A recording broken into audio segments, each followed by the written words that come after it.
Hello everyone, welcome back to this channel. स्वागत है आपका एक और नई कॉन्सेप्चुअल वीडियो में। हम लोग थ्री फेज इंडक्शन मोटर की सीरीज़ में बहुत सारे कॉन्सेप्ट्स को हम लोगों ने देखा है। तो आज की इस वीडियो में हम लोग जो स्टार्टर्स की सीरीज़ को शुरू किए थे उसी को आज कंटिन्यू करेंगे। उसमें से जो अपने लोग का टॉपिक है वो है आपका सॉफ्ट स्टार्टर। ठीक है, इसे एक बार आपके एग्ज़ाम में क्वेश्चन आया हुआ है, मतलब जो पुराने सिलेबस है उसके अकॉर्डिंग मैं बात कर रहा हूँ, नए सिलेबस के अकॉर्डिंग नहीं। लेकिन टॉपिक से मैं तो एक्सपेक्ट कर सकते हो कि इससे भी सवाल आ सकते हैं। तो अभी तक हम लोगों ने जो स्टार्टर्स की सीरीज शुरू हुई थी, एक minute, where is the pen. Starters series में अपने लोग ने DOL के बारे में पढ़ा। नेक्स्ट जो था स्टार डेल्टा को अच्छे से पढ़ा और समझा भी, ठीक। और आज जो है, आज हम लोग देखने जाएंगे सॉफ्ट स्टार्टर के बारे में। Soft starter, sorry, soft starter ठीक। तो आमतौर पे जिस तरीके से हम लोगों ने बाकी स्टेटर्स को पढ़ा था, जिनका काम था कि वोल्टेज को रिड्यूस करना, मतलब हमारे पास दो तरीका है ना, एक तो आपका DOL हो जाएगा और एक आपका रिड्यूस्ड वोल्टेज। तो रिड्यूस्ड वोल्टेज के केस में ये दोनों हम लोग यूज़ कर सकते हैं for reduced voltage, for reduced voltage. तो इसमें से हम लोगों ने स्टार डेल्टा को तो पढ़ लिया। अब बच रहा है अपने पास सॉफ्ट स्टार्टर। तो उसका थ्योरी में लिख के लाया, ठीक है, क्योंकि उसका एग्जैक्टली कहीं मिला नहीं, तो मुझे थोड़ा सा असेंबल करना पड़ा अपना सारा नॉलेज को। तो देखिए, जो सॉफ्ट स्टार्टर है ये क्या है कि it is the motor starter that reduces the starting voltage of the motor by voltage reduction technique, जो कि हम लोग अभी स्टार डेल्टा में देख चुके थे। मतलब इसका काम भी रहता है कि जो वोल्टेज है उसको रिड्यूस करना, वोल्टेज जो है उसको रिड्यूस करना। नेक्स्ट जो है पॉइंट, वो कह रहा है कि it increases the input voltage of the motor gradually so that the motor speeds up increases slowly. यहाँ पे ये इंपॉर्टेंट पॉइंट है। तो देखो, सॉफ्ट स्टार्टर कहने का मतलब, सॉफ्ट वर्ड से हम लोग क्या समझते हैं, मतलब आराम से कोई भी चीज़ को एग्जीक्यूट करना। तो आमतौर पे क्या होता है कि अगर हम लोग अदर स्टार्टर्स का बात करेंगे, जैसे कि स्टार डेल्टा स्टार्टर हो गया, ठीक है, DOL स्टार्टर हो गया, तो इसमें वोल्टेज तो रिड्यूस करते हैं लेकिन उतना रिड्यूस नहीं कर पाते हैं। मतलब इसमें एक लिमिट तक हम लोग इसको रिड्यूस कर पाएंगे। मतलब सपोज जो, मतलब एक्स का जो वैल्यू है, सॉरी, √3 टाइम्स ही नहीं रिड्यूस होता है, तो √3 का तो वैल्यू फिक्स है ना, 1.732, इतना ही वैल्यू तक को रिड्यूस हो सकता है। लेकिन जो सॉफ्ट स्टार्टर है इसमें हम लोग क्या करते हैं कि वोल्टेज को एकदम स्टेप्स में बढ़ाते हैं, मतलब कि 0.1, 0.2, 0.3, 0.4, इस तरीके से हम लोग इंक्रीज़ कर सकते हैं वोल्टेज को, ठीक है, मतलब इस रेशियो में इंक्रीज़ होगा। तो इसीलिए यहाँ पे लिखा गया कि ग्रेजुअली ये इनपुट का वोल्टेज को इंक्रीज़ करता है ताकि स्पीड का जो मोटर है वो आराम आराम से बढ़े, ठीक है। अब सोचोगे कि इस टाइप का स्टार्टर का जो यूज़ है हम लोग कहाँ पे करते हैं। इस टाइप का स्टार्टर का यूज़ मैं लास्ट में बताऊँगा, लेकिन एक मिनट के लिए सोचो कि हर एप्लीकेशन में ज़रूरी तो नहीं है ना कि हमको एकदम सडन स्टार्ट चाहिए, है कि नहीं। कहीं कहीं पे हमको सॉफ्ट तरीके से भी तो स्टार्ट करना पड़ेगा ना। जैसे कि एग्जांपल के तौर पे अगर हम, मैं ले ही लेता हूँ एग्जांपल, वो मान लीजिए आपका एक एलिवेटर है, ठीक है, या फिर लिफ्ट है। तो लिफ्ट में अचानक आप बैठे, स्विच दबाए तो तुरंत आप चाहोगे कि एकदम ऊपर से नीचे चला जाए, नीचे से ऊपर चला जाए। ऐसा होने पे हम लोग को काफ़ी मतलब कि दिक्कत हो सकती है, चक्कर आ सकते हैं, है कि नहीं, क्योंकि वो सडन काम कर रहा है ना। तो ऐसा कोई भी नहीं चाहेगा ना। तो इसीलिए उस टाइप का पर्पस के लिए, उस टाइप का एप्लीकेशन के लिए हम लोग सॉफ्ट स्टार्टर का इस्तेमाल करते हैं, ठीक है।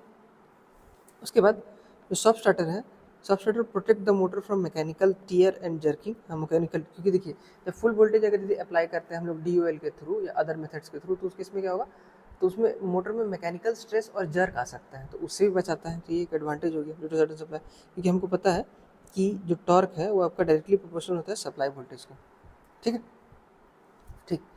तो ये हो गया आपका सॉफ्ट स्टार्टर के बारे में थ्योरी। अब उसका सर्किट डायग्राम देखते हैं भाई, सर्किट डायग्राम कैसा होता है। देखिए आपके सामने सर्किट डायग्राम उसका दिख रहा होगा। तो यहाँ पे सर्किट को अगर यदि, एक मिनट छोटा कर दूँ, छोटा हो जाओ, ठीक। तो इस सर्किट को मैं थोड़ा अच्छे तरीके से समझाने का प्रयास करता हूँ। यहाँ पे देखिए आपके पास सप्लाई वोल्टेज है RYB, 3 फेज़ है, और यहाँ पे जो लिखा है, हाईलाइटर का इस्तेमाल करता हूँ, यहाँ पे जो लिखा है ये आपका है फ्यूज़, ठीक है, फ्यूज़ या सर्किट ब्रेकर, ये जो बॉक्स टाइप का है। अब इसके बाद फिर यहाँ पे देखिएगा आपके पास एक स्विच है, मतलब इसको हम लोग बोलते हैं कॉन्टैक्टर, मतलब एक टाइप का स्विच ही है। जैसे कि हम लोग घर में आमतौर पे सबके पास मोटर तो होगा जिसमें हम लोग पानी में टंकी चढ़ाते हैं, उसमें देखते हो एक रेड कलर का बटन और ग्रीन कलर का बटन होता है, तो ग्रीन कलर का बटन को हम लोग पुश करते हैं ना, तो एक वैसा ही टाइप का कॉन्टैक्टर बटन है। तो मतलब कि कुछ टाइम तक जब तक ऑन रहेगा तब तक वो कनेक्टेड रहेगा, और जैसे ही ऑफ होगा उसका तो वो अपने आप अपने पोजीशन पे आ जाएगा, ठीक है। तो वही चीज़ का हम लोग यहाँ पे इस्तेमाल करें, यहाँ पे वही चीज़ हम लोग इस्तेमाल किए बाईपास कॉन्टैक्टर, ठीक। उसके बाद फिर यहाँ पे ट्रांसफार्मर और रेक्टिफायर का सर्किट है, ये इंटरनल सर्किटरी है, ठीक है। उसके बाद फिर माइक्रो कंट्रोलर का भी हम लोग इस्तेमाल किए हुए हैं, SCR सर्किट कंट्रोलर का इस्तेमाल किए गए, ठीक। और यहाँ पे अपना है मोटर, 3 फेज इंडक्शन मोटर, ठीक। अब यहाँ पे आप लोग देख सकते हो एक चीज़, एक मिनट, ये जो सर्किट है पूरा यहाँ से यहाँ तक का, ये जो है आपका SCR का सर्किट है। SCR बोले तो सिलिकॉन कंट्रोल्ड रेक्टिफायर, मतलब इसको हम लोग एक पावर इलेक्ट्रॉनिक डिवाइस है, ठीक है, एक पावर इलेक्ट्रॉनिक डिवाइस है जिसका स्ट्रक्चर कुछ ऐसा होता है, ठीक है।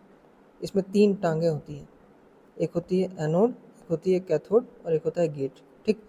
तो मतलब ये 3 टर्मिनल का डिवाइस है और 4 लेयर का डिवाइस है। तो इसको बेसिकली हम लोग पावर इलेक्ट्रॉनिक सर्किट में इस्तेमाल करते हैं। पावर इलेक्ट्रॉनिक डिवाइस है जिसका काम क्या रहता है,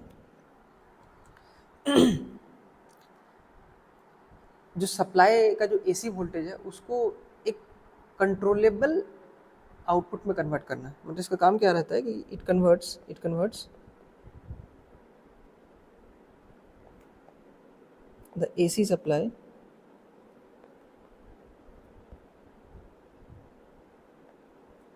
इनटू अ कंट्रोलेबल या फिर कंट्रोलेबल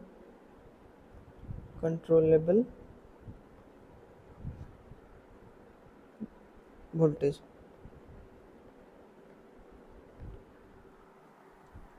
कंट्रोलेबल सप्लाई लिखना बेहतर होगा, वोल्टेज क्यों लिखें।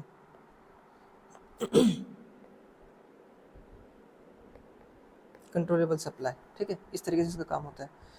तो इसकी डिटेलिंग में मैं नहीं जा रहा हूँ, लेकिन बस इतना मान के चलिए कि जो गेट टर्मिनल है यहाँ पे, जो गेट टर्मिनल है, ये जो गेट मैंने लिखा है यहाँ पे जो गेट टर्मिनल है, सॉरी क्या कर रहा हूँ मैं, ये जो गेट टर्मिनल है, ये बेसिकली जो घर में हम लोग गेट का काम क्या रहता है कि वो सिर्फ चुनिंदा लोगों को ही अलाउ करता है, एक बार गेट बंद हो जाने के बाद फिर लोग आ जा नहीं सकते हैं। तो वैसा ही काम यहाँ पे भी, इस गेट टर्मिनल का काम यही रहता है कि वो जो सप्लाई है, मतलब जो एनोड से कैथोड जो करंट फ्लो होगा, करंट कंडक्ट करने के लिए, तो वो गेट टर्मिनल के ऑन होने के बाद ही होगा, ठीक है। तो हम लोग कह सकते हैं कि ये एक टाइप का यूनी डायरेक्शनल डिवाइस है। हाँ, एक और चीज़ यहाँ पे मेंशन कर देता हूँ, it is a unidirectional device, unidirectional device, ठीक है। तो इससे होगा क्या, देखिए इससे क्या होगा कि जैसे ही हम लोग यहाँ से सप्लाई दिए RYB के फ्यूज़ के थ्रू आकर के यहाँ पे आ गया, ठीक। तो हमको चूँकि स्टार्टिंग का बात है, तो स्टार्टिंग के टाइम पे हमको जो वोल्टेज है उसको रिड्यूस करना है। तो इसमें क्या होता है ना, एक फायरिंग एंगल होता है, इसको हम लोग कहते हैं alpha. Alpha is the firing angle. और एक इक्वेशन होता है V एवरेज वैल्यू का, एवरेज वैल्यू मतलब कि DC वैल्यू होता है। जो V एवरेज वैल्यू होता है AC सर्किट के लिए, वो होता है Vm/2π 1 + cos अल्फा। तो ये जो अल्फा है, ये जो अल्फा जो एंगल है, इस अल्फा एंगल को वैरी करके हम लोग क्या करते हैं, इसका जो आउटपुट वोल्टेज है, ठीक है, क्योंकि इसके अक्रॉस जो हमको वोल्टेज मिलेगा वो आउटपुट वोल्टेज होगा, और ये आउटपुट वोल्टेज का इक्वेशन है। तो आउटपुट वोल्टेज का जो इक्वेशन है वो कहीं ना कहीं अल्फा पे डिपेंड कर रहा है, और ये जो अल्फा है इसको हम लोग अपने अकॉर्डिंग चेंज कर सकते हैं, ठीक है। ये चीज़ आप लोग पावर इलेक्ट्रॉनिक्स में पक्का पढ़ ही रहे होगा, ठीक है। तो इस अल्फा को हम लोग चेंज करके क्या कर सकते हैं, जो इसका फायरिंग एंगल है उसको हम लोग चेंज कर सकते हैं। उस केस में हमारा जो आउटपुट जो टर्मिनल है, मतलब ये हो गया आपका इनपुट टर्मिनल है इसका, और ये वाला आउटपुट टर्मिनल हो गया जो मोटर के पास है स्टार्टिंग पे, ठीक। तो वहाँ पे हम लोग अपना पल्स को कंट्रोल कर सकते हैं, जो पल्स उसके पास आएगा। और यहाँ पे दो थायरिस्टर पैरेलल और एंटी पैरेलल में कनेक्टेड है, मतलब कि क्योंकि AC सप्लाई है ना, AC सप्लाई जो है, AC सप्लाई में आपका 2 हाफ होता है, एक पॉजिटिव हाफ होता है, एक नेगेटिव हाफ होता है। तो जब पॉजिटिव हाफ रहेगा तो उस टाइम पे एक SCR ऑन होगा, नेगेटिव हाफ में दूसरा SCR ऑन हो जाएगा, ठीक है। हमारा सप्लाई, क्योंकि हम लोग अभी जस्ट बात की कि ये एक यूनी डायरेक्शनल डिवाइस है ना, अब यूनिडायरेक्शनल डिवाइस है तो इसका मतलब है कि इसका कंडक्टिविटी सिर्फ एक हाफ साइकिल में हो सकता है। तो दोनों हाफ साइकिल में कंडक्ट कराने के लिए अपन लोग को 2 SCR लगाना पड़ेगा, और चूंकि 3 फेज है तो हर फेज के लिए 2 है, तो इसका मतलब कि 3 फेज के लिए 6 SCR का इस्तेमाल किया गया। ठीक, तो उसके बाद जैसे ही हमारा मोटर अपने रेटेड स्पीड को गेन करेगा, आराम से स्टार्ट होगा, उसके बाद हम लोग क्या करेंगे, उसके बाद फिर उसके बाद फिर हम लोग क्या करेंगे, इस सर्किट को हम लोग कट कर देंगे, यहाँ से ओपन हो जाएगा और ये डायरेक्टली फिर आपका यहाँ से कंट्रोल होने लगेगा, यहाँ से। इसको फिर हम लोग ऑन कर देंगे, इसको फिर ऑन कर देंगे, तो फिर हम लोग जो सर्किट है वो अपने आप यहाँ से टर्न ऑन हो जाएगा। यहाँ पे सारा जो है ट्रांसफार्मर जो है रेक्टिफायर सर्किट है, सब इसी जो मतलब कि इसको कंट्रोल करने के लिए ये वाला सर्किट है, यहाँ पे जो लिखा है मैंने, ठीक, उसके साथ में ये कनेक्टेड है। और ये माइक्रो कंट्रोलर है, इस माइक्रो कंट्रोलर के हेल्प से ही हम लोग क्या करते हैं इसका जो स्टार्टिंग है उसको हम लोग कंट्रोल करते हैं। ठीक है, और ट्रांसफार्मर रेक्टिफायर का काम होता है बेसिकली जो वोल्टेज का जो लेवल है उसको रिड्यूस करके देना। ठीक, तो देख करके लग रहा है काफ़ी बड़ा और बल्कि सर्किट है, लेकिन ऐसा नहीं है। इसका जो सर्किट है काफ़ी स्मॉल और कॉम्पैक्ट होता है, क्योंकि यहाँ पे हम लोग पावर इलेक्ट्रॉनिक्स का इस्तेमाल कर रहे हैं, पावर इलेक्ट्रॉनिक डिवाइसेस का इस्तेमाल कर रहे हैं। तो आमतौर पे जो पावर इलेक्ट्रॉनिक डिवाइसेस होते हैं वो काफ़ी स्मॉल होते हैं। आप अपना एग्जाम्पल के तौर पर देख लो ना, आपके घर में जो फ़ोन है, मोबाइल फ़ोन की बात कर रहा हूँ, या फिर स्मार्ट वॉच है उसमें भी कहीं ना कहीं आपका पावर इलेक्ट्रॉनिक्स डिवाइसेस का इस्तेमाल किया गया, तो क्या बहुत बड़ा है? नहीं है ना, सिंपल है। तो वही चीज़ है, ये एक एडवांटेज हो गया उस चीज़ का। ठीक है, तो आई होप ये जो सर्किट है और इसका जो कनेक्शन है वो क्लियर होगा कि किस तरीके से हम लोग करते हैं। और अगर यदि मान लीजिए इन केस अगर यदि सर्किट में कनेक्टेड रह गया तो उससे अननेसेसरी पावर लॉस हो सकता है, तो उस चीज़ को बचाने के लिए हम यहाँ पे फ्यूज़ लगाया हुआ है ना, फ्यूज़ सर्किट ब्रेकर, तो उससे मोटर बच जाएगा। ठीक है, तो ये एक विन विन सिचुएशन हो गया। एनीवेज अब आगे बढ़ते थोड़ा सा ये है कि आपका इसका एडवांटेज में क्या क्या है अपन लोग के पास, कि स्टार्ट्स द मोटर स्मूथली, सबसे इसका जो मेन फीचर वो यही है in comparison to other conventional motors. ठीक है, उसके बाद it provides a fully adjustable acceleration and deceleration मतलब कि आराम से स्पीड पकड़ेगा और आराम से आपका स्पीड को लूज करेगा। ठीक है, limits the current for preventing the power loss, ये तो सारे स्टार्टर्स कर रहे हैं, तो इसमें ये भी कर रहा है पावर सर्जेस को रिमूव करने के लिए। Multiple starts and stops is possible without overheating, हाँ ये एक बहुत हाईलाइटिंग फीचर है, ये वाला जो पॉइंट है ओवरहीटिंग, इसको आप स्टार मार्क कर लीजिए। हाँ, इसमें कि हम लोग बाकी अदर स्टार्टर्स के रिस्पेक्ट में अगर हम लोग स्टार डेल्टा को पकड़े या फिर DOL को पकड़े तो उसमें हम लोग फ्रीक्वेंटली स्टार्ट एंड स्टॉप नहीं कर सकते। अगर यदि ज़्यादा फ्रीक्वेंसी हम लोग बढ़ा देंगे स्टार्टिंग और स्टॉपिंग का, तो उस केस में क्या होगा, वो जो स्टार्टर है वो ओवरहीट हो सकता है। लेकिन इसमें ऐसा नहीं है, क्योंकि इसमें इसका मैकेनिज्म ही उस तरीके से बना है। क्योंकि आमतौर पे जो भी पावर इलेक्ट्रॉनिक डिवाइसेस होते हैं ना, उसको हम लोग स्विचिंग के लिए ही इस्तेमाल करते हैं। स्विचिंग मतलब ऑन ऑफ करने के लिए। तो अब अगर यदि उससे उसी का काम लिया जा रहा है तो ऑब्वियस चीज़ है कि वो ऑफ मतलब ओवरहीट नहीं होगा। ठीक है, तो ये एक बड़ा अच्छा फीचर हो गया इसका। उसके बाद नेक्स्ट जो है life span of the motor increase कर जा रहा है, मतलब किसी कारण क्या हो रहा है, मोटर का जो लाइफ स्पैन है वो इंक्रीज हो जा रहा है। ऑब्वियस बात है कि कोई भी चीज़ को आप अच्छे तरीके से मेंटेन करके रखोगे तो उसका लॉन्जिविटी बढ़ेगा ना, तो यहाँ पे यही चीज़ हो रहा है। नेक्स्ट रिक्वायर्स लेस स्पेस, मैंने कहा था शुरुआत में less space and size very compact, काफ़ी इंपॉर्टेंट। उसके बाद आते हैं डिसएडवांटेज। देखिए ऐसा होता नहीं है कि किसी भी चीज़ का अगर एडवांटेज है तो डिसएडवांटेज भी है, हाँ, लेकिन हो सकता है कि एडवांटेज के रिस्पेक्ट में कम हो, लेकिन होता है। इसका डिसएडवांटेज क्या है कि इसमें स्पीड रेगुलेशन लोग इस्तेमाल नहीं कर सकते। स्पीड रेगुलेशन मतलब क्या, कि हम लोग इस स्टार्टर का यूज़ करके सिर्फ मोटर को ऑन या ऑफ कर सकते हैं। ठीक है, लेकिन इसमें स्पीड कंट्रोल अगर यदि बोलोगे कि नो लोड से फुल लोड तक कोई भी स्पीड पे ये रन कर ले, तो ये संभव नहीं है। ठीक, और चूँकि यहाँ पे सेमीकंडक्टर का इस्तेमाल किया गया है तो ये जो स्विचेस हैं ये थोड़ा सा कॉस्टली होते हैं, बस इतना ही इसका डिसएडवांटेज है, 2 चीज़। लेकिन इन द लॉन्ग रन वो कॉस्ट भी आपका क्या बोलते हैं ब्रेक इवन हो जाता है एक पॉइंट पे जाने के बाद में, ये डिसएडवांटेज होगा। और लास्ट जो पॉइंट आता है वो अपन लोग के पास आता है इसका एप्लीकेशन।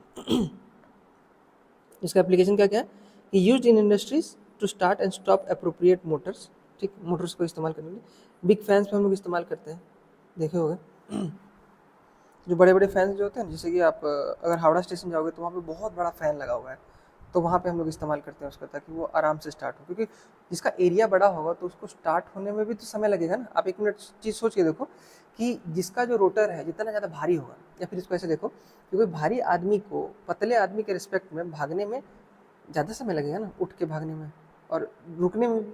तो वही चीज़ सेम मोटर के साथ में भी है, क्योंकि मोटर का जो रोटर है तो वो बल्कि हो जाता है बड़े होने के कारण। तो इसके कारण उसमें उस करंट का जो मात्रा है वो स्टार्टिंग के टाइम में बढ़ जाता है, क्योंकि उसको वो तुरंत रोटेट नहीं हो सकता, इसीलिए हम लोग यहाँ पे इस्तेमाल करते हैं इसका। It is use in conveyor belt, जो मैंने बता रहा था। कन्वेयर बेल्ट मतलब ये है, जैसे कि कोई पावर प्लांट है ना, तो पावर प्लांट में जो कोयला है, कोयला मान लो यहाँ पे, ठीक है, दो ऐसा है, ठीक है, कोयला को यहाँ से यहाँ जाना है, कोयला यहाँ पे तो इसको यहाँ से यहाँ तक पहुँचाने में इस कन्वेयर बेल्ट का इस्तेमाल करता है। और यहाँ पे लगे रहते हैं हमारे मोटर्स, यहाँ पे मोटर्स लगे रहते हैं, और इस मोटर को कंट्रोल करने के लिए हम लोग यूज़ करते हैं स्टार्टर्स, ठीक है। तो ये कन्वेयर बेल्ट है। इसी तरीके से हम लोग लिफ्ट भी इस्तेमाल करते हैं। लिफ्ट और एलिवेटर जो कि मैंने शुरुआत में बताया था, उसमें हम लोग सॉफ्ट स्टार्टर का इस्तेमाल करते हैं। ठीक है, तो ये थी all about the theory of soft starter. ठीक, तो आई होप आप लोगों को समझ में आया होगा कि सॉफ्ट स्टार्टर का थ्योरी क्या है, उसका सर्किट डायग्राम क्या है, इसके बाद फिर उससे रिलेटेड क्या एडवांटेजेस हैं, क्या डिसएडवांटेज है, और उसका एप्लीकेशन क्या है। ठीक, तो सर्किट को बस खाली ध्यान में रखना और हो सके तो ड्रॉ कर लेना।